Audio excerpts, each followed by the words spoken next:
इनाम। एक गांव में एक गरीब मगर बहुत ही ईमानदार लकड़हारा रहता था। वो रोज जंगल जाकर लकड़ियां काटता और उन्हें बेच कर अपने बच्चों का पेट पालता था। एक दिन वो हसब मामूल दरिया के किनारे एक दरख्त काट रहा था कि अचानक इसका कुल्हाड़ा हाथ से फिसल कर दरिया में गिर गया। दरिया बहुत गहरा था और वो बेचारा परेशान होकर बैठ गया। इसे समझ नहीं आ रहा था कि अब क्या करे।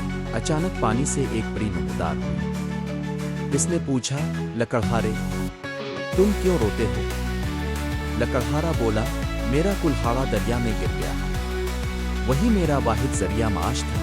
परी ने मुस्करा कर कहा, मैं तुम्हारी मदद करती हूँ। वो पानी में गई और एक सोने का कुल्हाड़ा लेकर आई। पूछा, क्या ये तुम्हारा कुल्हाड़ा है? लकड़हारा बोला, नहीं, ये मेरा नहीं।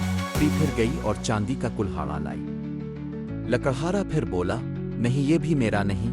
तीसरी बार परी एक लोहे का कुल्हाड़ा लाई। लकड़हारा खुश होकर बोला, हाँ, ये मेरा है। परी इसकी ईमानदारी से बहुत खुश हुई और इसे तीनों कुल्हाड़े सोने, चांदी और लोहे के बतौर इनाम दे दिए। सबक, ईमानदारी हमेशा इनाम देती है। सच बोलने वाला आखिरकार कामयाब होता है। अगर आप चाहें तो बच्चों के लिए मजीद सबक आमोज कहानियां भी फराहम की जा सकती हैं।